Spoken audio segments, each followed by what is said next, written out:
Hey guys, in today's lecture we'll be discussing the short story Kabuliwala written by Rabindranath Tagore.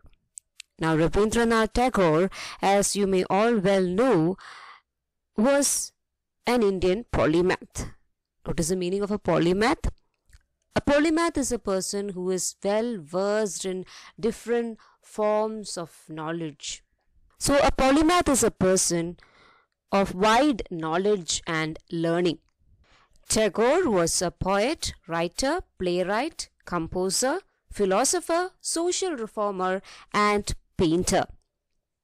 He reshaped Bengali literature and music as well as Indian art with contextual modernism in the late 19th and 20th century. Now, Rabindranath Tagore was born Robindranath Tagore because in Bengali that's how they call his name, Robindrada or Robindranath Tagore. He was also known by many pseudonyms like Gurudev, Kabi Guru, Biswa Kabi, etc. Now that is the peculiarity of Bengali language. It is somewhat similar to our Malayalam. The only difference is that instead of using the A sound, they use the O sound. So instead of Anupama, they might say Onupama. Likewise, instead of Rabindranath Tagore, they might say Robindranath Tagore. Okay, so he was known by the names Gurudev, Kabi Guru, Biswa Kabi, etc. And he brought in contextual modernism. Now, what is contextual modernism? Contextual modernism was a movement brought forth by the artists in Shantiniketan, the school founded by Tagore. To apply contextual modernism, you are being sensitive to your physical and cultural environment. At the same time, you are being aware of the historical moment in which you live. To put it in simple words, if you are an Indian and if you are writing from India, then you must be aware of the physical and cultural context in which you live in. Basically, in essence, you should be an Indian. But at the same time, you must be aware of the things that are happening all around you. For example, if you are writing a novel in the times of COVID, then you must be aware of the things that are happening around you globally as well. So you cannot be singular in the sense that your thought process cannot be singular. You should not be thinking just about India and Indians and the Indian ethos, but you must also be aware of the world and the happenings in the world. Similarly, an author writing in the time of Rabindranath Tagore should be aware of his being as an Indian, and he must also be aware of the different movements that are taking place all around the world. So that is what contextual modernism is all about. You should not blindly follow the West, neither should you stick on to your traditions, but there should be a fine blending between tradition as well as modernity. That is what Tagore means by contextual modernism. Now, Tagore is also the author of the beautiful verse collection Geetanjali, and in the year 1913, he was awarded the Nobel Prize for Literature. And at that time, he was the first non-European to win the Nobel Prize in Literature. Tagore's poetic songs were viewed as spiritual and mercurial. So his songs were spiritual as well as volatile, which means that his songs deals with spiritual themes. It also deals with different aspects of life. So it was spiritual as well as mercurial. Now there is a fine blending of elegant prose and magical poetry in Tagore's writing. When he wrote prose, it was elegant. When he wrote poetry, it was purely magical. Now, Tagore is also known by the name the Bard of Bengal. Okay, like the great bard we have, Shakespeare, Tagore was known by the name the Bard of Bengal. Now, moving on to this short story, Kabuliwala. Now, Kabuliwala is set in Bengal, okay, near to Bangladesh, here in Kolkata. Kabuliwala is set in Kolkata, but this is the path that our Kabuliwala takes. All the way from Kabul in Afghanistan, he travels to Kolkata, which is around 670 kilometers away from his native place. So our Kabuliwala is a person from Afghanistan. He lived in Kabul in Afghanistan, and for trade purposes he travels to India. So he travels all the way to Calcutta, and Kolkata is around 670 kilometers away from Kabul. Now let's begin the story. Kabuliwala. My 5-year-old daughter could not spend a minute without talking. It was only a year after she was born that she had mastered our language, and since then she had not wasted a second of her waking hours in silence. Her mother often scolded her into a state of quietude, but I was not capable of this. Minnie appeared so unnatural when silent, and I could not bear it very long. And so her conversations with me always proceeded with great enthusiasm. So the tone is set. The story is going to be about Minnie, and the central character is described in detail in the opening lines of the story. Minnie, the 5-year-old daughter of the writer, is portrayed as a talkative child. Now he says that Minnie learned language a year after she was born. So Minnie might have been a prodigy because she learned language a year after she was born.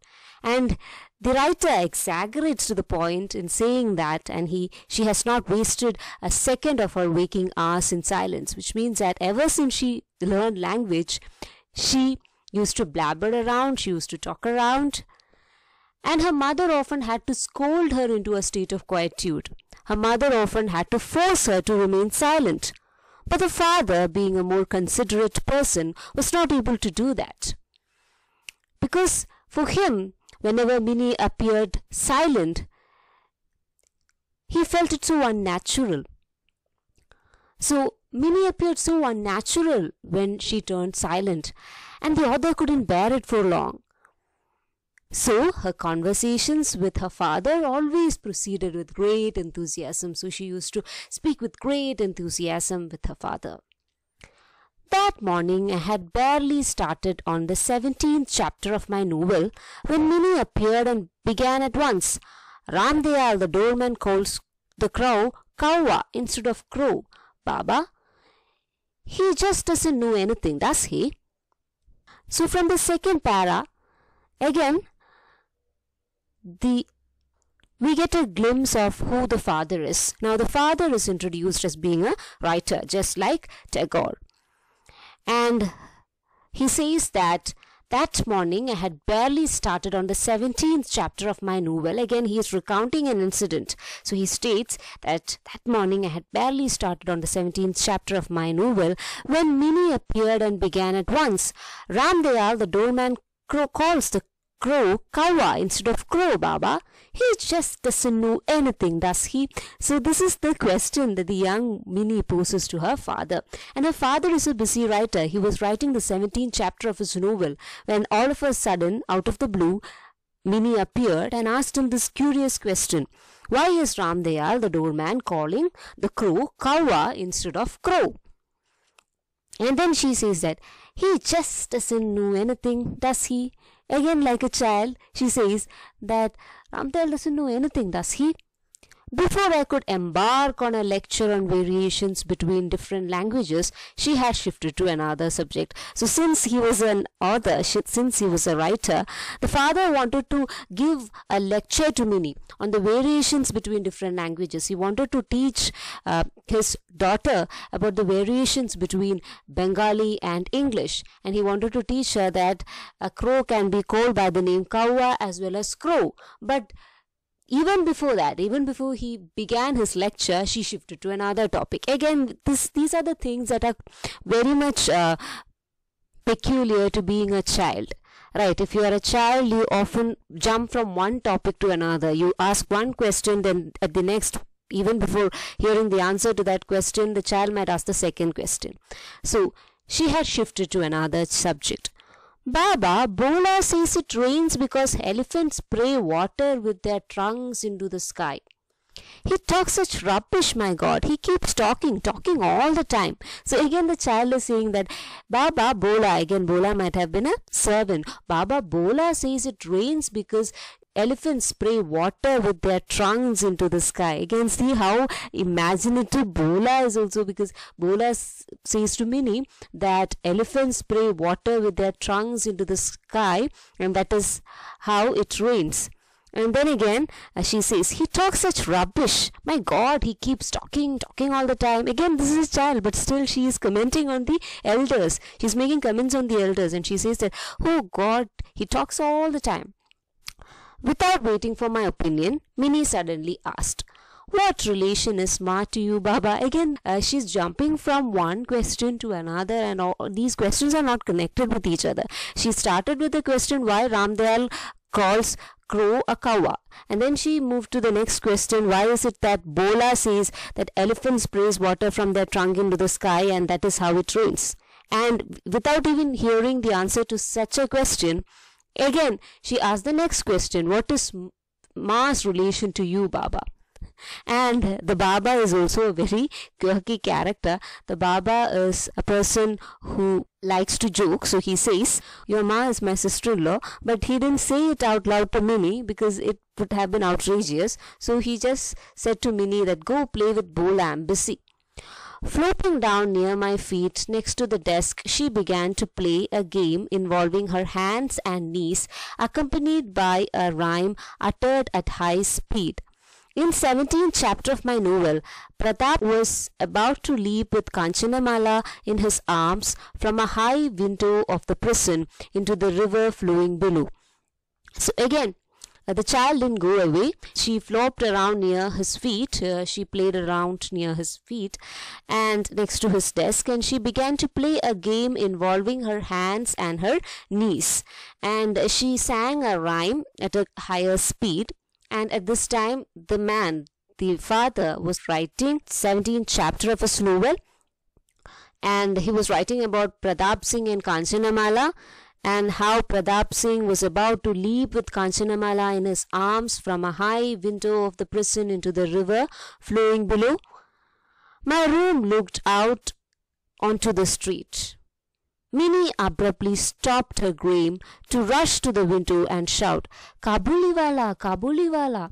So his room was near to the street, and Minnie suddenly stopped playing her game and she rushed to the window and shouted, Kabuliwala, Kabuliwala.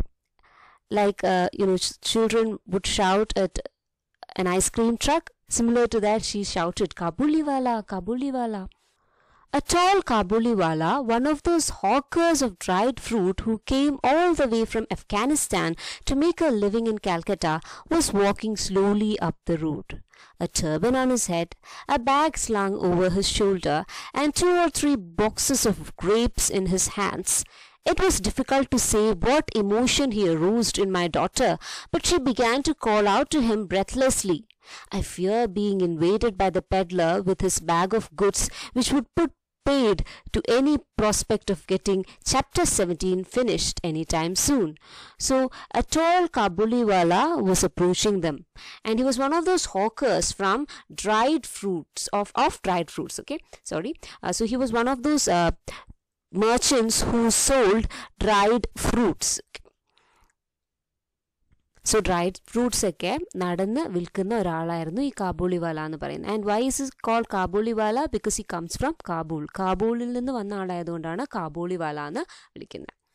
So he was one of those hawkers of dried fruit who came all the way from Afghanistan to make a living in Calcutta, and was walking slowly up the road. And this person was just walking slowly up the road with a turban on his head and a bag slung over his shoulder. He also carried a bag over his shoulder, slung over his shoulder. 2 or 3 boxes of grapes in his hands. So he had 2 or 3 boxes of grapes in his hand. It was difficult to say what emotion he aroused in my daughter, and even the narrator was left quizzical. He didn't know what the Kabuliwala did, or what charm or spell that he casted upon this daughter, because she began to shout out his name breathlessly. I fear being invaded by the peddler with his bag of goods. So this also happens in a normal household, right? Whenever a person comes to sell his wares, if a representative comes to your home to sell his wares, immediately your parents will shoo him off, saying that we don't have much time, because again they might take time to introduce the products. So again this person feared this because he had to finish his 17th chapter soon.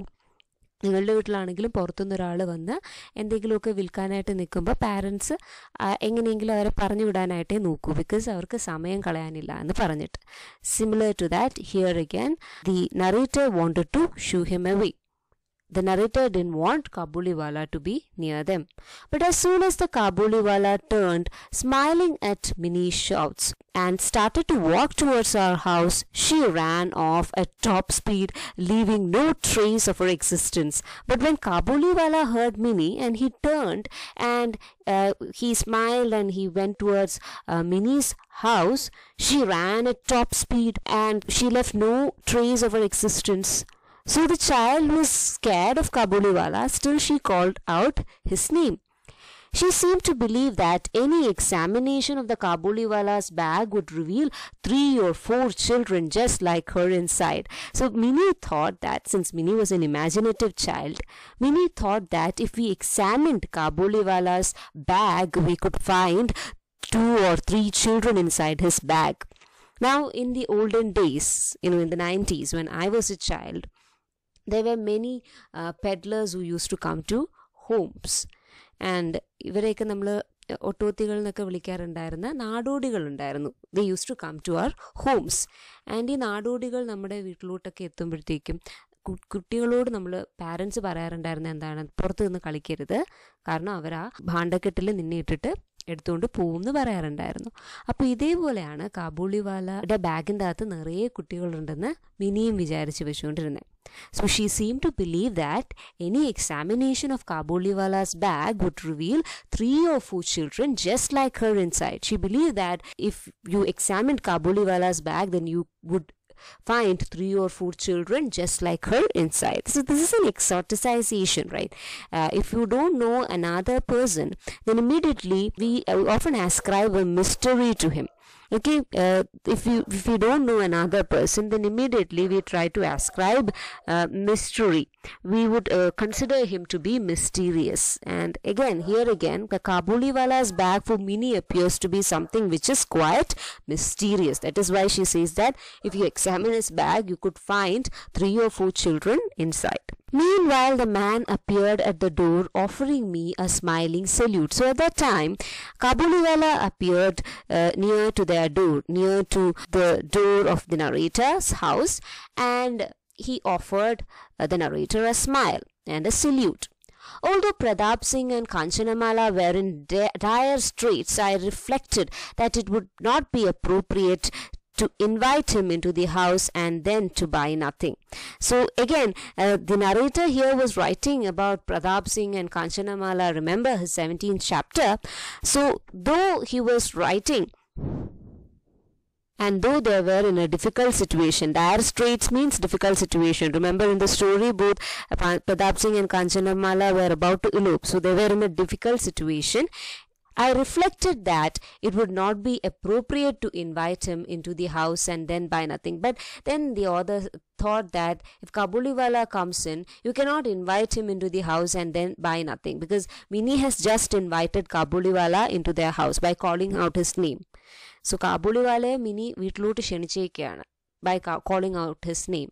And now when he comes, you cannot just shoo him away without buying anything. So this narrator was a man of principles. A few purchases were made, a conversation ensued. So a few purchases were made and then a conversation started. We exchanged notes on frontier politics involving Abdul Rahman, the Russians and the English, and they talked about the frontier politics, the politics of the boundaries, and they talked about Abdul Rahman, the Russians and the English. About to leave, he finally asked, "Where did your daughter go, Babu?" And when he was about to leave, Kabuliwala inquired about Minnie. He asked, "Where did your daughter go, Babu?" "I sent for Minnie with a view to dispelling her misplaced fears. So suddenly he sent for Minnie. He asked for Minnie to come because he somehow wanted to dispel all her misplaced fears. He did not want his daughter to grow up in fear of Kabuliwala. So he asked Minnie to come. Sidling up to me, she stood casting suspicious glances at Kabuliwala and his bag. So when her father called her, Minnie approached furtively, or in a timid manner. She approached her father and stood next to him. And she casted suspicious glances at Kabuliwala and his bag. She was still suspicious of Kabuliwala, and she was curious as to know what was there in his bag. He took some raisins and dried fruits from it and tried to give them to her. So Kabuliwala immediately took some raisins and dried fruits from his bag and he tried to give it to her. But she wouldn't accept them. Clutching my knee with double suspicion, but Minnie wouldn't accept the raisins or the dried fruits. Now she was doubly suspicious because now she knew that his bag contained raisins and nuts. So she was doubly suspicious as to what were the contents in Kabuliwala's bag. And so the first meeting ended. Now there ends the particular para, and so the first meeting ended, which means that soon Kabuliwala and Minnie would meet again. So there is a possibility for future meetings. A few days later, I was about to leave the house on an errand. I discovered my offspring seated on the bench next to the front door. So a few days later, after the first meeting, when the writer was about to leave the house on an errand or for doing a task, a chore, he discovered his offspring, his daughter, seated on a bench next to the front door. So he discovered his daughter Minnie sitting on a bench next to the front door, chattering while the Kabuliwala sat at her feet listening. So Minnie was busy chattering while the Kabuliwala sat at her feet listening to her with a smile on his face, occasionally interjecting his own viewpoints in broken Bengali. So occasionally he would interject Minnie and whatever that she was saying, and he would express his own viewpoints. Again, this is a child's talk, this is a child's play, but still Kabuliwala takes it seriously. That is why he would interject in between and he would express his viewpoint to Minnie, a child. Minnie had never encountered such an attentive listener in her 5 years of life, and for Minnie, she had never seen such an attentive listener in her 5 years of life, save for her father. So for Minnie, her father was the only attentive listener in the household, and now there was another person, and that was Kabuliwala.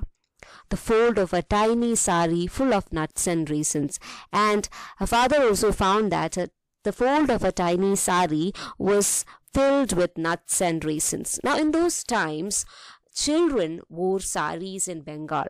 Okay, in Rabindranath Tagore's time period, there was also a practice of child marriage.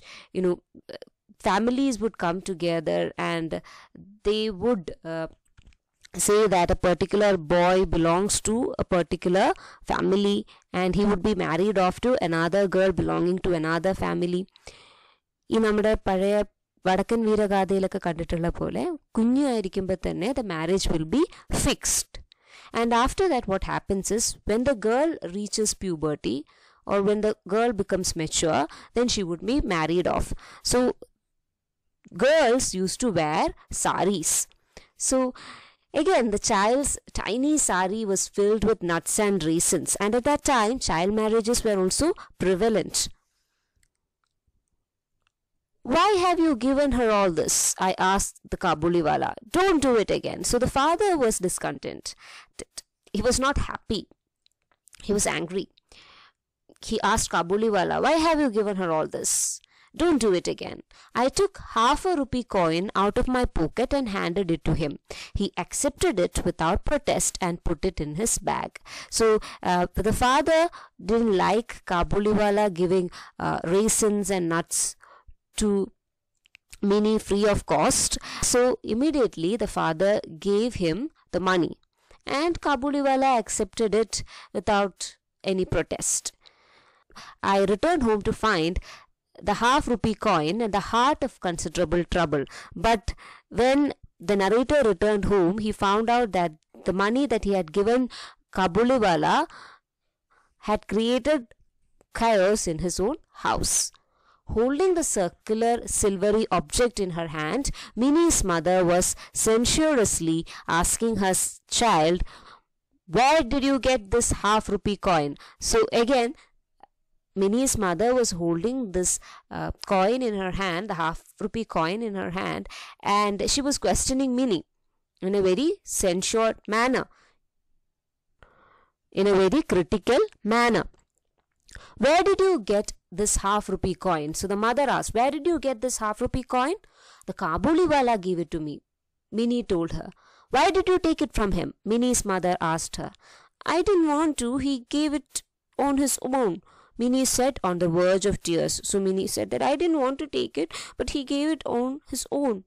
"I rescued Minnie from imminent danger and took her outside." So Minnie was about to get beaten up.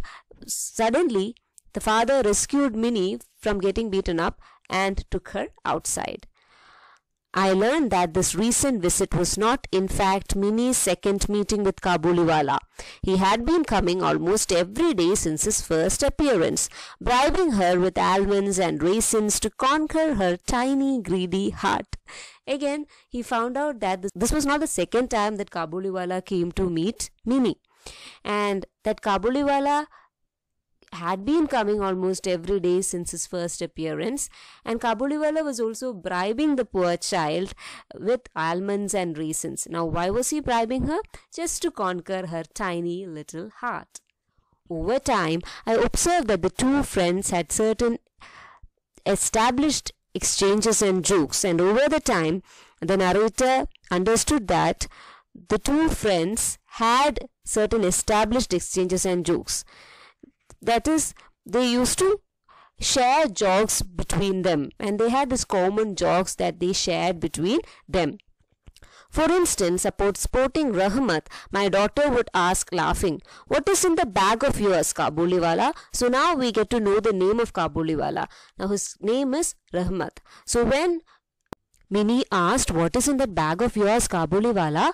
adding a nasal tone, Rahmat would answer, also laughing, "An elephant." So whenever Minnie asked this question to Kabuliwala, "What is in your bag?" or "What is in that bag of yours, Kabuliwala?" he would reply in a nasal tone, "An elephant." The fine point of this humor involved the presence of a pachyderm. So the crux of this humor involved the presence of a pachyderm, an animal with a thick skin, like a hippopotamus, an elephant, or a rhinoceros. So the humor involved the presence of a pachyderm, a thick-skinned animal, in Kabuliwala's bag. So this humor can in no way be considered as something which is subtle. It was an outrageous humor, right? It was not a fine humor. It was coarse. It was outrageous. But nevertheless, both of them were considerably amused by this joke. But nevertheless, both the child as well as the middle-aged man was happy with this joke. It amused them. And the simple laughter of a middle-aged man and a child on an autumn morning brought me some joy too. And the narrator here says that, and the laughter of a middle-aged man intermingled with that of a child in an autumn morning brought joy to him. They had another ritual exchange. Again, Rahmat, the Kabuliwala, and Minnie, the young child, had another ritual exchange. They again exchanged some jokes like this. "You must never get married and go to your father-in-law's house." So Rahmat would ask Minnie never to get married and go to her father-in-law's house. Girls from Bengali families heard talk from an early age about their future father-in-law. But because we were somewhat modern, we hadn't made our daughter aware of it. So here the narrator intervenes, and he says that girls from Bengali families often hear about their father-in-law from a very young age, because girls from Bengali families know that once they reach puberty, then they will get married and then they will be staying at their in-laws' house. So they knew this. Okay? But since the narrator was progressive and since his family was somewhat modern, he never made his daughter aware of it. So he never had this conversation about the future father-in-law with his daughter. So she didn't knew what to make of Rahmat's request. So Mini didn't know what to reply to Rahmat. But because it was against her nature to be silent and unresponsive, she would quickly respond with a counter question. But since Mini was a child who could never remain silent or remain unresponsive, Mini would give a quick reply. She would reply it with a counter question. Will you go there?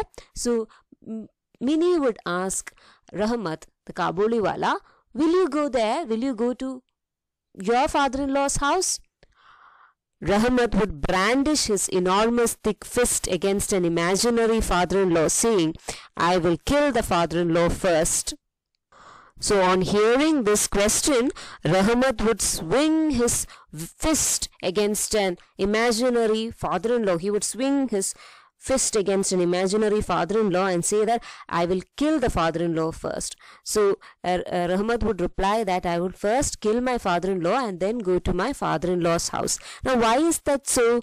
Because in Afghanistan, or in the place in which he lived in Kabul, going to father-in-law's house means going to prison.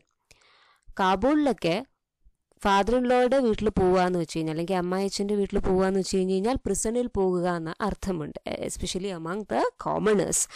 So when Mini asked this question, will you go to your father-in-law's house? Rahmat would say that I would first have to kill my father-in-law to go there.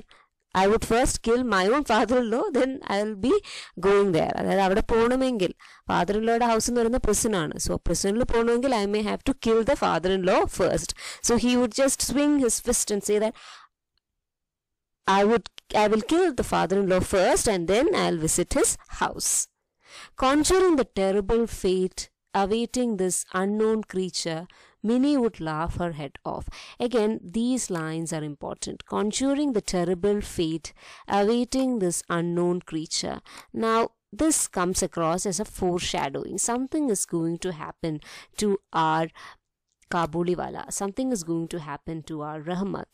Because it conjures up a terrible fate which is awaiting him. The narration says that this particular joke would conjure up a terrible fate which is awaiting him. ഈ ഒരു joke mini ഇത് കേട്ട് ചിരിക്കുമെങ്കിലും this would eventually prove to be a disaster. This joke would prove to be true. So there is a foreshadowing here, narrative foreshadowing here, where the events or the bad events of the future are hinted or foreshadowed. Okay, conjuring the terrible fate awaiting this unknown creature, Mini would laugh her head off. So hearing this is a terrible fate which is awaiting our Kabuliwala. But without knowing anything about it, Mini would laugh her head off because Mini does not know the meaning behind both the utterances. Going to father-in-law, according to a child or for a woman going to father-in-law's house means to get married to someone. But for a man, especially for a person like Rahmat, who comes from Afghanistan, going to father-in-law's house means to go to prison. Now, child does not know the meaning behind these words. Hence, she laughs her head off. But nevertheless, this joke proves to be fatal because it is a foreshadowing of some event which is going to happen in the future. So it foreshadows that a disaster might befall on the Kabuliwala. So we shall learn more about it in the next lecture. Thank you for listening. Take care.